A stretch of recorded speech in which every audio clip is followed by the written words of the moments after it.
Price lord brothers and sisters. இன்னைக்கு நம்ம ஒரு வீடியோ பார்க்க போறோம். என்ன அப்படின்னா, ஆவிக்குரிய உலகத்தை நான் எப்போது முழுமையா புரிஞ்சு கொள்ள முடியும், எவ்வளவு காலங்கள் ஆகும் அப்படின்ற கேள்விகள் தான் நம்ம பார்க்க போறோம். அதை பத்தி இந்த வீடியோல நம்ம விரிவா பார்க்கலாம்.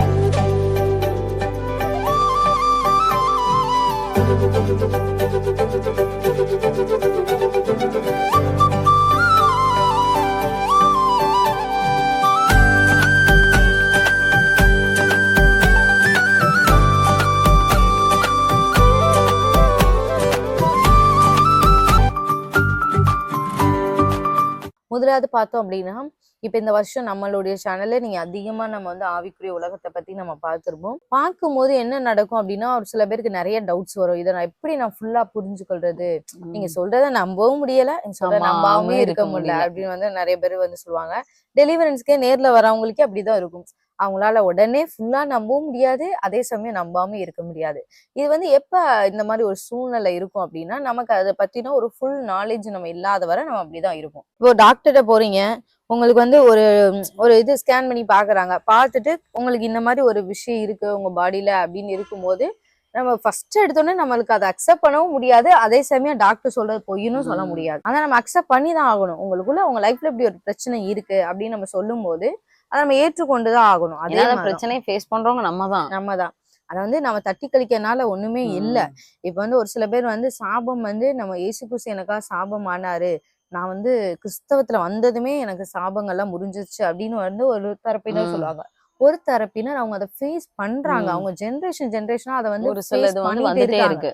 அப்ப அவங்களுக்கு அந்த பெயின் தெரியும். என்னுடைய தாத்தா காலத்திலேயே இப்படிதான் இருந்தாங்க, என் குடும்பத்துல எல்லாமே பிரிஞ்சிருந்தாங்க, என் அப்பா காலத்திலேயே பிரிஞ்சிருந்தாங்க, இப்ப என் காலத்திலேயே பிரிஞ்சிருக்காங்க, ஆனா நான் ஒரு நல்ல கிறிஸ்தவளா தான் இருக்கேன். அப்ப அவங்க அதை ஃபேஸ் பண்ணாங்க. அது அப்படியே வருது. ஒரு சில பேருக்கு ஒரு நோய்கள், ஏதோ ஒரு நோய், அது அவங்க தாத்தாவும் அதே நோய், இவங்களும் அதே நோய், இவங்களுக்கு அது வருது. சொல்ல போனா உலகத்துல உள்ளவங்களே சொல்றாங்க, இது உன்னுடைய தாத்தா செய்த ஒரு பாவத்தினால் வந்த சாபம் தான் உன்னுடைய குடும்பத்துக்கு இருக்கு. ஆனா இவங்களுக்கு அதை ஏத்துக்க, அதாவது எப்படி சொல்றது, சாபம் இருக்குங்கிறது ஒரு பக்கம். நம்ம கிறிஸ்தவத்துல வந்துட்டோம்ல, நமக்கு சாபம் கிரியை செய்யக்கூடாதுல்ல அப்படின்றது. ஆனா என்ன பண்ணோம்னா, இந்த சாபம், குறிப்பிட்ட இந்த சாபத்தை கிறிஸ்தவத்துக்குள்ள வந்ததுமே எனக்கு சாபமே மறைஞ்சிரும் அப்படின்னு நினைக்க விட, வந்ததுக்கு அப்புறம் ஆண்டவரே இந்த சாபம் என் தலைமுறையா வருது, இதை நானே பாக்குறேன், இல்ல அநேகரும் சொல்றாங்க, ஆனா அந்த வசனத்தை நம்ம எடுத்து சொல்லணும். இயேசு கிறிஸ்து எனக்கா சாபம், ஒரு விஷயத்துக்கு அந்த விஷயத்தை மென்ஷன் பண்ணுங்க, மென்ஷன் பண்ணி அறிக்கையிடுங்க. அப்ப நான் சொல்லணும், நீங்க சொல்லணும், இயேசு கிறிஸ்து எனக்கா சாபமான, இனி நான் எந்த சாபத்தையும் நான் சுமக்க வேண்டிய அவசியம் இல்லை, பிசாசுக்கு எதிர்த்து நில்லுங்கள், அப்பொழுது அவன் உங்களை விட்டு ஓடி போவான். அநேகர் என்ன நினைக்காங்கன்னா, பிசாசு தானா ஓடி போவான்னு நினைக்காங்க. எப்படி தானா ஓடி போவான்? பிசாசுக்கு எதிர்த்து நில்லுங்கள், பிசாசுக்கு எதிர்த்து நில்லுங்கள், அப்பொழுது அவன் அதாவது நீங்க ஒரு ஃபோர்ஸ் கொடுங்க, நீ என் வாழ்க்கையில இருக்க அவசியம் இல்ல, இயேசு சொல்லிக்கலாம், பிசாசுக்கு நான் எதிர்த்து நின்னுட்டேன்ப்பா, நான் ஜெயிச்சுட்டேன்ப்பா, இனி உங்க வாழ்க்கைக்கு ஒண்ணுமே இருக்காது அப்படின்னு ஆண்டவர் சொல்லலையே. ஆண்டவர் நம்மளதான் எதிர்த்து நிற்க சொல்றாரு. நம்ம அவர் நாமத்தினால் நம்ம எதிர்த்து நிற்கும் போது அவன் ஓடி போவான். அப்படிதான் அவர் நாமம் இல்லாம நம்ம வர முடியாது, ஆனா அவர் நாமத்தை நம்ம பர்டிகுலரா எடுத்துட்டு நம்ம அவனை துரத்தும் போது அவன் ஓடி போவான். அதனால இந்த விஷயங்கள்லாம் நீங்க புரிஞ்சுக்கொள்ளணும். இதெல்லாம் புரிஞ்சுக்கொள்ள இது எவ்வளவு காலம் ஆகும் அப்படின்னு ஒரு சில பேர் கேட்காங்க. நீங்க எந்த அளவுக்கு இன்ட்ரெஸ்டடா நீங்க அதை புரிஞ்சுக்கொள்ளணும்னு ஆர்வப்படுறீங்களோ அந்த அளவுக்கு. இப்ப ஒரு எப்படி சொல்றது, இப்போ ஒரு கரஸ்ல ஒரு டிகிரி பண்றோம்னு வைங்களேன், அந்த டிகிரியை ஒரு வருஷம் 2 வருஷத்துக்குள்ள நீங்க முடிக்கணும் அப்படின்னு இருக்கு. ஆனா நம்ம அதை லேட் பண்ணிட்டே இருக்கோம். அது எக்ஸாம் சரியா நம்ம இது பண்ணாம அப்படியே அதாவது நம்ம நினைச்சோம்னா அந்த ஒரு சப்ஜெக்ட நம்ம ஒரு வாரத்துல கூட படிக்கலாம், அந்த சப்ஜெக்ட 2 மாசத்துல கூட படிக்கலாம், அந்த சப்ஜெக்ட 6 மாசத்துல கூட படிக்கலாம். புரிஞ்சுக்கொள்ள எவ்வளவு ஆகும்லாம் சொல்ல முடியாது. நீங்க எந்த அளவுக்கு இன்வால்வ் ஆகி அதெல்லாம் பிலீவ் பண்ணி நீங்க கத்துக்குறீங்களோ அந்த அளவுக்கு லெவல் ஆண்டவர் ரெவலேஷனை நமக்கு வெளிப்படுத்தி காமிப்பாரு. ஆவியானவர் கூட இருந்து ஒரு பிரச்சனையில இருந்து கூட நமக்கு அதனுடைய சொல்யூஷனை காமிப்பாரு. நீங்க கூட ஒரு இதுலயே இதை இது எப்படி இருக்கும் அப்படின்னா, அப்புறம் பார்த்தா ஆண்டரே அதே மாதிரி பிரச்சனை கூட நம்ம வாழ்க்கையில வரலாம். இன்னும் அதை ஃபேஸ் பண்றவங்க இன்னொருத்தவங்களை நீங்க அதை கவனிக்கலாம். இந்த மாதிரி பிரச்சனை தானா, அப்ப இது இப்படிதான் இருக்கு போல, இந்த பிசாசின் போராட்டம் இது, அப்ப இதை இப்படி மேற்கொள்ளணும் அப்படிங்கிற அடுத்த லெவல் உங்களுக்கு நாலேஜ் வரும். அதுக்கடுத்து இன்னொன்னு, இந்த மாதிரி ஒவ்வொரு இதுலயுமே நமக்கு நிறைய லெவல்ஸ், இதுலயுமே நமக்கு நிறைய லெவல்ஸ் இருக்கு. ஒவ்வொரு இதுலயுமே நம்ம தெரிஞ்சுக்கலாம். இப்ப வந்து நானா ஒரு முறை ஆண்டவர்ட்ட, ஆண்டவரே என்னுடைய சில பிரச்சனைகளுக்கு என்னால சொல்யூஷன் கண்டே பிடிக்க முடியல அப்படின்னு நான் வந்து கேட்கும்போது, ஆண்டவர் சொன்ன ஒரு விஷயம் என்னன்னா, உன்னுடைய பிரச்சனை வந்து இது உன்னுடைய ஜெனரேஷன்ல ம். ஆரம்பிச்சதே கிடையாது. இது உன்னுடைய அஸ்திபார பிரச்சனை. அப்ப அஸ்திபார பிரச்சனைனா என்ன ஆகும்னா, நம்ம முன்னோர்களுடைய ஜெனரேஷன்லயே அந்த பிரச்சனை ஸ்டார்ட் ஆயிருச்சு. அந்த அஸ்திபாரத்த நம்ம கண்டுபிடிக்கணும். இப்ப அந்த அஸ்திபாரத்த கண்டுபிடிக்கணும்னா, ஆண்டவர் சமூகத்துல நம்ம உட்காரணும். தானியேல்ட்ட கூட அந்த ராஜா சொல்லுவாரு, தானியேல் 4ஆம் அதிகாரம் 9, சாஸ்திரிகளின் அதிபதியாகிய பெல்தேஷாஸ்தாரே, பரிசுத்த தேவர்களுடைய ஆவி உனக்குள் இருக்கிறதென்றும் எந்த மறைபொருளையும் அறிவது உனக்கு அரிதளவென்றும் நான் அறிவேன். அதாவது அவர் வந்து சொல்றாரு, அப்ப நமக்கு வந்து ஒரு சில காரியங்கள் மறைஞ்சிருக்கும் நம்ம லைஃப்ல வந்து ஏன் நமக்கு இந்த பிரச்சனை வருதுன்னே தெரியாத அளவுக்கு ஒரு மறைபொருள்கள்லாம் இருக்கும். ம். இந்த ஆவிக்குரிய உலகத்துல வந்து நம்ம அதை கண்டுபிடிக்கணும். அதை கண்டுபிடிக்கிறதுக்கு என்ன தேவைன்னா, பரிசுத்த தெய்வர்களுடைய ஆவி ம். நமக்கு தேவை. பரிசுத்த ஆவியானுடைய துணை இல்லாமலாம் ம். இந்த ஆவிக்குரிய உலகத்தை நம்ம அண்டர்ஸ்டாண்ட் பண்ணணும்னு ட்ரை பண்ணவே முடியாது. அப்படி நம்ம ட்ரை பண்ணோம் அப்படின்னா தவறா நம்ம வந்து உள்ள போறோம்னு அர்த்தம். இப்ப ஏன் வந்து அவங்க ஜோதிடம் அதெல்லாம் வச்சு கணிக்கிறாங்க அப்படின்னா, அவங்களாலயும் ஆவிக்குரிய உலகத்தை நம்மளை விட 100% பார்க்க முடியும். ஒண்ணே ஒண்ணு, அவங்க ஆவியானவருடைய துணை இல்லாம அசுத்த ம். ஆவியுடைய துணையோட பாக்குறாங்க. அதுதான் அதுதான் விஷயம். ஆனா நம்ம வந்து என்ன நம்மளுடைய ஆவிக்குரிய உலகத்தை நம்மளை சுத்தி என்ன நடக்குது, நம்ம ஆவியானவருடைய துணையோட தான் நம்ம ம். பாக்குறோம். இந்த இடத்துல அவர் அதான் சொன்னார், பரிசுத்த தெய்வங்களுடைய ஆவி உனக்குள் இருக்கு. ஏன்னா இந்த இடத்துல அவருடைய அரண்மனையிலே ம். சாஸ்திரிகள் வந்து நிறைய பேர், சாஸ்திரிகள்னா அந்த மெஜிஷியன்ஸ், ம். அவங்க வந்து நிறைய பேர் இருக்காங்க. ஆனா இவர் வந்து சாஸ்திரிகளுக்கே ஸ்பெசிபிக்கா அதிபதியா ம். இருக்காரு. ரெண்டாவது இவர் வந்து யார வச்சு இயங்குறாருன்னா ஆவியானவர் வச்சு இறங்குறாரு. உண்மையான தேவனை வச்சு இயங்குற உம் அவங்கலாம் கூட நிறைய வேற வேற இதுல வச்சு இயங்கலாம். இவர் மட்டும்தான் உம் அந்த இடத்துல. ஏன்னா இது நாடுமே வேற நாடுதான், நம்ம உம் இஸ்ரேல் தேசம் கூட கிடையாது, இது வேற நாடுதான். சோ அந்த நாட்டுல காட்டிலும் அவங்க இருக்க அவங்க தேவர்களை காட்டிலும் தானியேலுக்கு இருக்க தேவர் வந்து ஒரு பெரிய ஒரு பரிசுத்த தேவன், உண்மையுள்ள தேவன்கிறத அத உம் ராஜா அறிஞ்சனால அவங்களுடைய ஆவிலாம் உனக்கு இருக்கே, அப்ப நீ எனக்கு இத மறைப்பொருளை எனக்கு வெளிப்படுத்து அப்படின்னு உம் சொல்லி உங்க ஆண்டவர்கிட்ட கேட்டு வெளிப்படுத்து அப்படிங்கிற. இதே மாதிரிதான் நிறைய நேரம் ஒரு சில நேரம் பார்த்தோம் அப்படின்னா நம்ம முன்னாடி இருக்க நம்ம ஜென்ரேஷன்ல உள்ள மறைப்பொருளை வெளிப்படுத்தும் போதுதான் நம்ம நிறைய கத்துக்கலாம். நம்மளுடைய ஃபவுண்டேஷன் எந்த இடத்துல இருக்கு, உம் எந்த இடத்துல இடிஞ்சிருக்கு, அப்ப நம்ம இதை ஸ்ட்ராங் பண்ணும் போதுதான், அதுக்காக நம்ம இப்ப கொஞ்ச நாள் விலைக்கிரயம் கொடுக்கும் போது மட்டும்தான் கண்டிப்பா. நமக்கு வந்து பின்னாடி அந்த ஆசீர்வாதங்கள் அதெல்லாம் ஈஸியா வரும், லகுவா வரும். ம். ஏன் சில நேரம் அந்த ஃபவுண்டேஷன் அஸ்திபார பிரச்சனைகள் வந்து நம்மள தொடர்ச்சி வருது அப்படின்னா, நம்ம ஏற்கனவே நம்ம பார்த்த மாதிரி அந்த லீகல் கிரவுண்ட் அவங்க உம். எடுத்துக்குவாங்க. அந்த லீகல் எப்படி வந்து லீகல் ரைட்ஸ். இப்ப ஒரு முன்னோர்களுடைய எப்படி சொல்றது, நியாயமா வரத நம்ம உம். அனுபவிக்கிறோம்ல. நியாயமா வரக்கூடிய சொத்துக்களோ, நியாயமா வரக்கூடிய இப்ப ஒரு மினிஸ்ட்ரியே ஸ்டார்ட் பண்றாங்க. ஒரு சில பேர் 40 வருஷம் ஊழியம் பண்ணியிருப்பாங்க. அவங்க வந்து அடுத்தடுத்த தலைமுறைக்கு விட்டுட்டு போவாங்க. இது வந்து என்னன்னா, அவங்க ஃபர்ஸ்ட் தலைமுறை பயங்கரமா கஷ்டப்பட்டுருப்பாங்க. அத நம்ம உம். ஒத்துக்கிட்டு தான் ஆகணும். அவங்க வந்து எப்படி சொல்றது, சாப்பாடு இல்லாம, ஒரு வறுமையில அவங்க வந்து உம். கஷ்டப்பட்டுருப்பாங்க. ஆனா 2வது தலைமுறை வர்றப்ப கொஞ்சம் ஈஸியா இருந்திருக்கும். ஏன்னா அவங்களுக்கு வந்து அந்த பேசிக்கான பிரச்சனை வந்து இருந்திருக்காது. அடுத்து 3வது தலைமுறை வரப்ப இதை அவங்களுக்கு விட அது கூட லகுவா வந்து இருக்காது. இருந்திருக்கும். வேற உம். வேற பிரச்சனையும் வரும். ஆனா இந்த அஸ்திபாரத்த அவங்க உம். வந்து ஸ்ட்ராங் பண்ணியிருப்பாங்க. யாரு? அந்த முத தலைமுறையில தலைமுறையில உள்ளவங்க. இருக்கவங்களே. அப்ப அந்த முன்னோர்கள் ஸ்ட்ராங் பண்ணியிருக்கவங்க இப்ப அந்த சந்ததி வந்து என்ஜாய் பண்ணுவாங்க. இப்ப உம். அந்த சந்ததி வந்து கொஞ்சம் ஸ்மூத்தா போவாங்க. அதாவது அவங்க பாவம் செய்யாம கொஞ்சம் அப்படியே உம். அந்த வழியிலே வந்தாங்கன்னா, ஆண்டவருக்குள்ளே இருந்தாங்கன்னா. எப்படி அந்த ராஜாக்கள்ல நம்ம உம். வந்து தாவீது வந்து அட்வைஸ் பண்ணுவார் உம். சாலமோனுக்கு, நான் வந்து உனக்கு இவ்வளவு சேர்த்து வச்சுட்டேன், உனக்கு வந்து பொண்ணு இதெல்லாம் உம். நீ வந்து இதுக்காக நீ கஷ்டப்பட கஷ்டப்பட தேவை. ஏன்னா தேவையில்ல. தாவீது ராஜா வந்து அவர் ஒருவேளை சாப்பாட்டுக்கே ஒரு சில நேரம் பார்த்தோம்னா உம் புகையில உட்கார்ந்து கஷ்டப்பட்டுட்டு இருந்தாரு. ஆனா சாலமோன் ராஜா வந்து அப்படி அப்படி கிடையாது, கிடையாது. அவரு பொண்ணும் பொருளும் அவருக்கு வந்து ஃபுல்லா ஏகப்பட்டது இருந்துச்சு. நிறைஞ்சிருந்தது.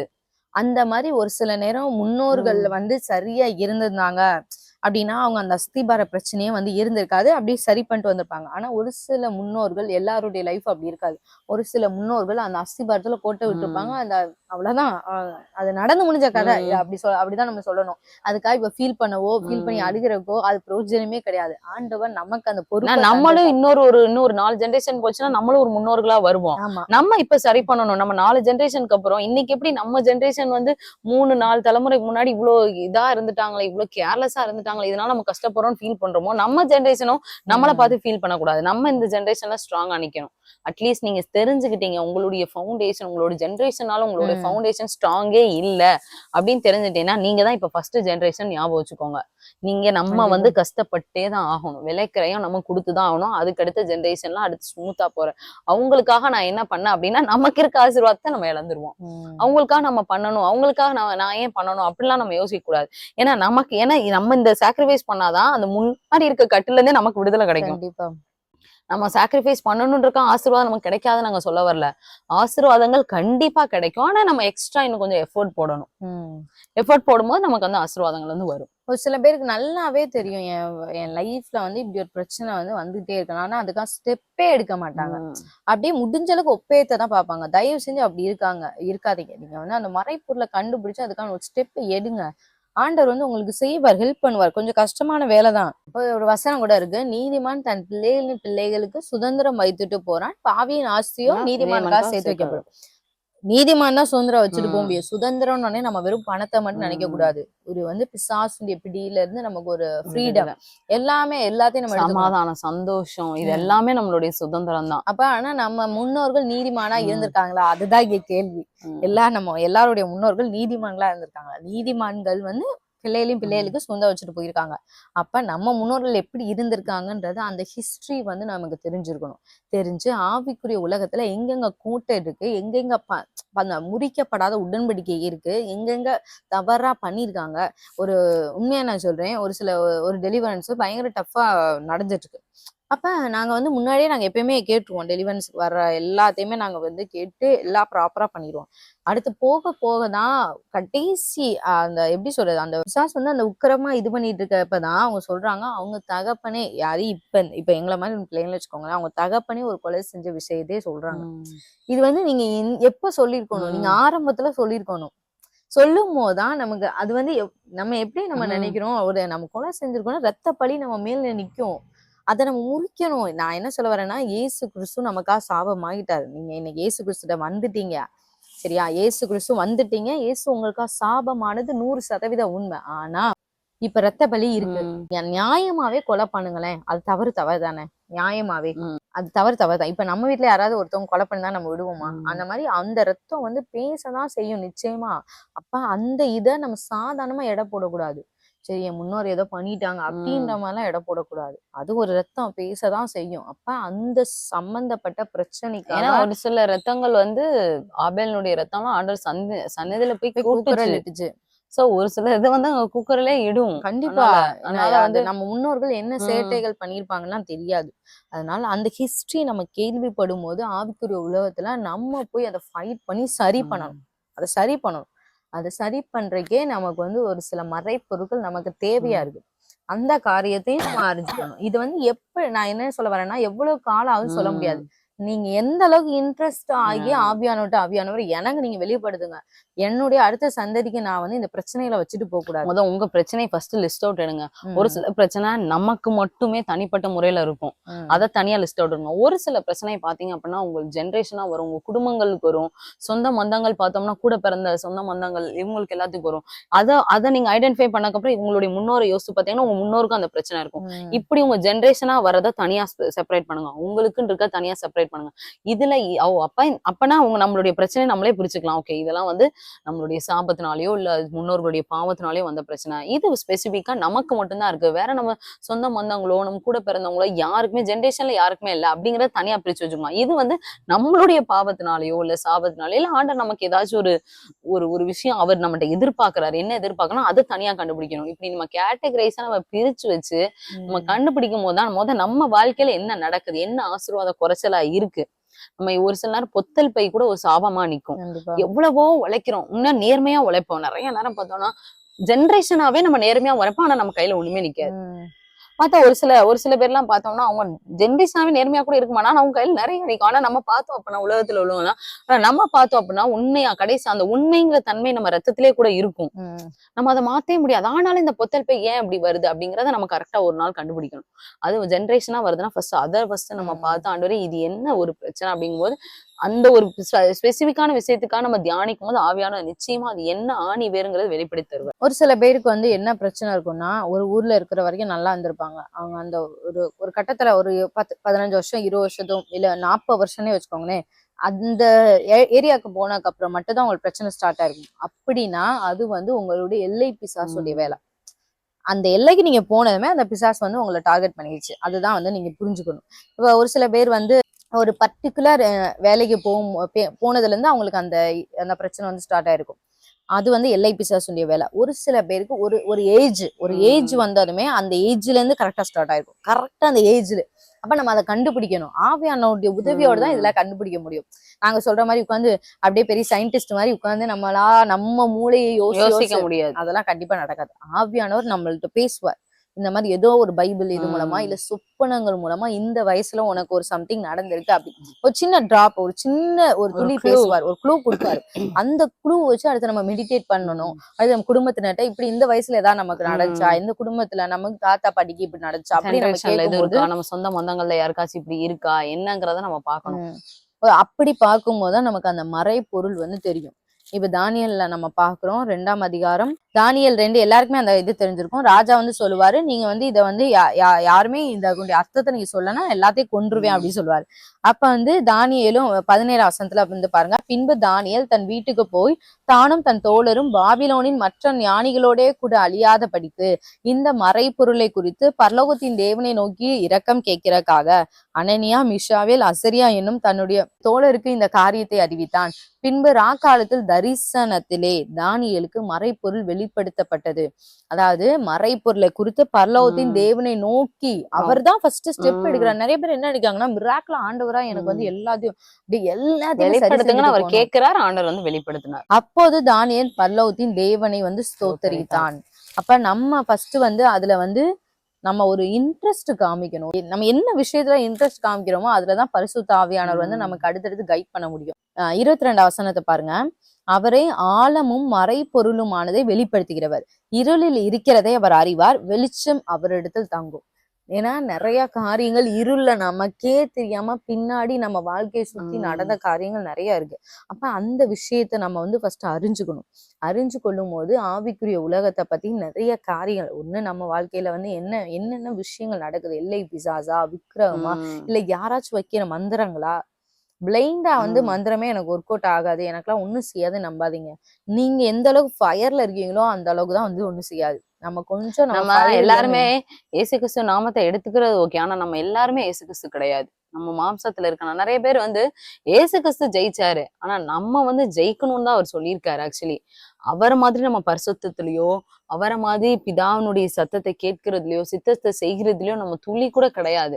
நம்ம இன்னுமே மாம்சத்துலதான் இருக்கோம். நிறைய நேரம் அந்த ஒரு அஷூரன்ஸ்லயே நம்ம இருப்போம். அவர் இருக்காரு, நான் எனக்கு எந்த பிரச்சனையும் இல்லை. அவர் அதனாலதான் சொன்னார், நீங்க சோதனைக்கு உட்படாதபடிக்கு விழித்திருந்து ஜெபம் பண்ணுங்க, அலாட்டா இருந்து ஜெபம் பண்ணுங்க. 1 மணி நேரமா ஜெபிக்க கூடாதா? ஆனா நம்ம அந்த 1 மணி நேரம் கூட ஜெபிக்காம சோதனை வராதுன்னு சொல்லிட்டு இருப்போம். அவர் பாத்துப்பாரு. ஏன்ட்டெல்லாம் அதெல்லாம் கிடையாது, நான் ஆண்டவருக்குள்ள இருக்காங்க, என்னங்க நீங்க மந்திரம் அப்படிலாம் கிடையாது, அப்பெல்லாம் கிடையாது. ஒரு சில நேரம் நம்ம வந்து ஆண்டவர் வந்து அப்படி சொல்லவே இல்லை. நானே உபத்திரப்பட்டேன்ப்பா, நானே பிசாசுனால ஒரு சில நேரம் எனக்கே சோதனை வரதான் உபத்திரம் உண்டுன்னு ஆண்டவர் சொல்லியிருக்காரு. நானே ஜெயிச்சேன், நீங்களும் ஜெயிங்க, ஆனா என்னுடைய நாமத்தினால நீங்க ஜெயிங்க. நான் இந்த ரூட்ல என்னுடைய நாமத்தை நான் கொடுத்துருக்கேன், ஒரு ஷீல்டு கொடுத்துருக்கேன், இல்ல கையில வந்து ஒரு ஒரு ஒரு ஒரு விஷயத்த அழிக்கிறதுக்கான ஒரு வல்லமை நான் உங்களுக்கு தந்திருக்கேன். பட் நீங்க தான் அதை வந்து அழிக்கணும். நானே வந்து அழிக்கும் வல்லமை கொடுக்கறது தான் என்னோட இது. ஆனா நீங்க தான் போய் அது களத்துல இறங்கி நீங்க தான் அழிக்கணும்னா நம்ம தான் அதுக்கு உழைச்சு நம்ம தான் அழிக்கணும், கண்டுபிடிச்சு வந்து சோதனைக்கு உட்படாம இரவு நேரத்துல ஜெபிக்கணும் அப்படின்னு ஆண்டவர் சொல்லிட்டான்னா நீங்க தலைகீழ் நின்னாலும் ஜெபிச்சுதான் ஆகணும். சும்மா இழுத்து போட்டு தூங்கிட்டு எல்லாம் ஒண்ணும் ஆகாது. இப்ப ஆண்டவர் சொல்றாரு, நீ பயம்தான் உன்னுடைய ஓப்பன் டோரே, நீ பயத்தினால்தான் உனக்கு எல்லா பிரச்சனையும் வருது அப்படின்னா, எவ்வளவுதான் நீங்க எத்தனை பேர் உங்களுக்காக தாங்கி உங்களுக்கு மோட்டிவேட் பண்ணாலும், உங்களுக்காக அந்த பிசாசுகளை வெளியேற்றினாலும் நீங்களும் ஒரு ஸ்டெப் எடுக்கணும். இனிமே நான் பயப்பட மாட்டேன், இனிமே என் லைஃப் ஒண்ணு ஆண்டவர் கரத்துலதான் இருக்கு. அதுக்கான வசனங்கள் தேடுங்க, தேடி இது பண்ணுங்க. இல்லன்னா அது வந்து எந்த ஒரு சூழ்நிலையில வருது அப்படி அனலைஸ் பண்ணுங்க. இல்ல அது தலைமுறையா ஒருவேளை நமக்கு வருதா, சாபமாவே வருதா, இல்ல ஒரு இன்சிடென்ட்னால யாரோ ஏதோ ஒரு அந்த பயந்த காரியத்தினால நம்ம இது பண்ணிட்டோமா, இல்ல இரவு நேரத்துல ஏதாவது ஒரு ஸ்பிரிட் நம்ம கிராஸ் பண்ண மாதிரி இருந்து அப்படி பயந்துட்டோமா, அப்படி அனலைஸ் பண்ணுங்க. பண்ணும்போது நிச்சயமா ஆவிக்குரிய உலகத்தை குறிச்சுதான ஒரு புரிதல் வந்து நமக்கு வந்து நல்லா வரும். ஏன்னா நம்ம ஃபர்ஸ்ட் வந்து ஸ்பிரிட் தான், அதுக்கு அடுத்துதான் நம்ம வந்து மாம்சமா இருக்கும். ஆனா நம்ம இன்னைக்கு வந்து ஃபுல்லா மாம்சத்திலே இருக்கனால, மாம்சக்கல்லே நம்ம பழக்கமானனால நம்ம அந்த உலகத்துக்குள்ள நம்ம போக முடியல. அதனால நம்ம நம்ம எந்த அளவுக்கு இன்வால்வ் ஆகி நம்ம எந்த அளவுக்கு இன்ட்ரெஸ்ட் எடுத்து பண்றோமோ அந்த அளவுக்கு ஆவியானவர் நமக்கு நிறைய விஷயங்களை வந்து வெளிப்படுத்துவார். இந்த வீடியோ உங்களுக்கு ரொம்ப பிரயோஜனமா இருந்திருக்கும் அப்படின்னு நாங்க விசுவாசிக்கிறோம். இது வந்து நல்ல ஒரு பசில் கேம் விளையாடுற மாதிரிதான், அங்கிட்ட இருக்கும்.